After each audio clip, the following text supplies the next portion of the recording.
if reposted. Well, I think the news cycle right now is a little bit slower than it has been in the past year, but just kind of the way things have gone. Confirmation bias is our topic today. That's something that comes up a lot. I found this article in SF Gate that basically says that YouTube is watch out for the algorithm. They said that they went down this rabbit hole of they wanted to do they wanted to see how the YouTube algorithm worked. They watched a video on COVID-19 and it seemed pretty reasonable. And anytime you watch a YouTube video on the right hand side, there's a suggested video. They clicked on one and they said by the time they clicked on the third one, it got a little bit extreme and some of the stuff wasn't necessarily based in science. And so it's just be careful what you're reading, or be careful what you're um, consuming and accepting as fact. So do you watch YouTube on the regular? Yeah, they're like literally all they do is suggest Dude Perfect videos for me at this particular point, and Mark Rober videos. You know, it's so funny. Like I'm baffled by grown adults that they don't look into the source of the news they get. I mean, just for instance, right? We send each other quotes every single day, and you'll send me a quote. And if you send me a quote from an author I don't know, I don't just take your word for it. I always Google that author, and I've known you for a long time and work with you. Like, they were talking in this video that there was a doctor giving vaccine advice. If you Google the doctor, it was a veterinarian. It's like, if you're getting advice from YouTube, don't you Google the person you're getting advice from?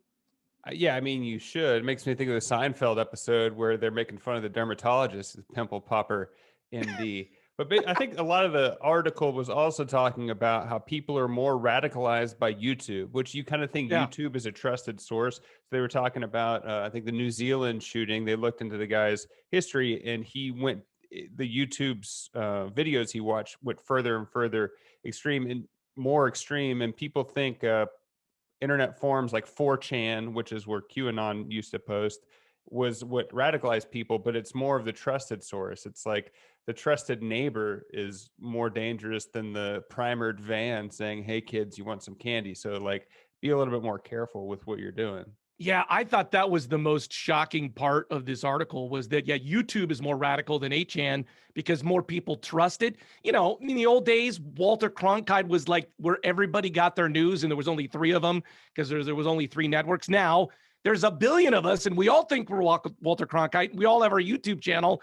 And I come back to this idea that, don't people filter and check at all what they're listening and getting their information from? Yeah, it takes a couple of seconds to fact check something. And even if you're getting from whatever you think your quote trusted news source is, like different people can get jobs there. Like maybe someone different is writing for the New York Times or whatever. I guess also to kind of take the counterpoint of what I'm saying, I do think that you should fact check everything.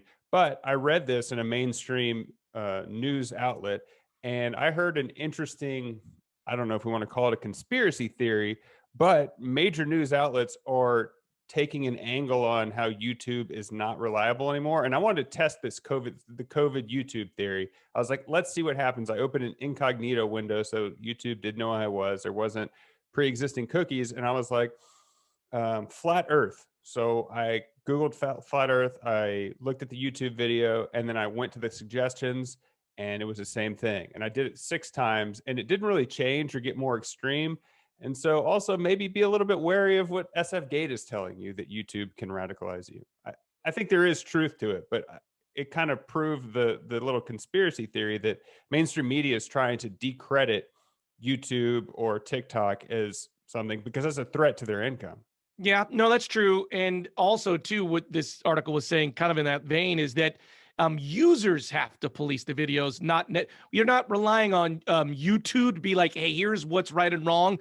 It's that the community has to like report things, and I don't know how I feel about that. I mean, some countries like Britain has a government-sponsored content center where like the government will sort of weigh in on what's facts or not. That would never fly in America. So I'm kind of wondering, like, is it okay that we just rely on users to police things?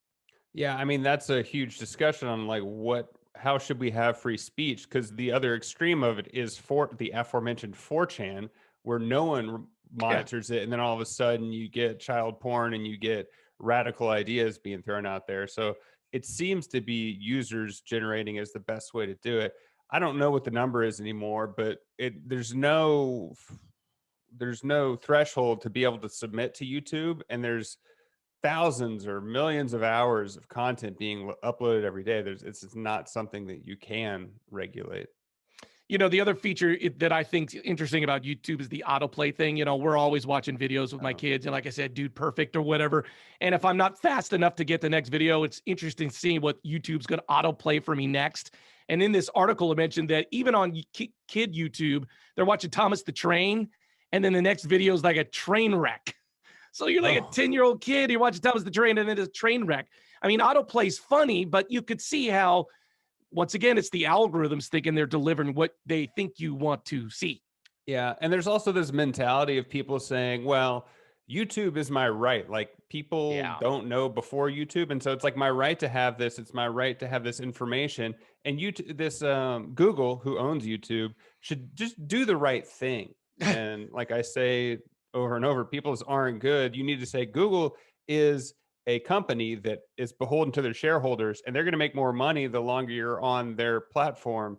And so they're going to want you to keep watching their videos. So also realize that YouTube isn't your friend. It's not your parent trying to give you the right information.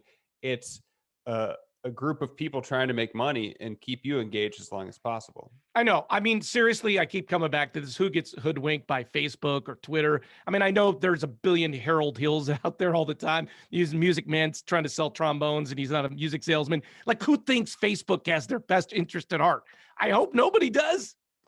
Yeah, I hope nobody does, but I think Facebook came out in 2015. It's 16 years old.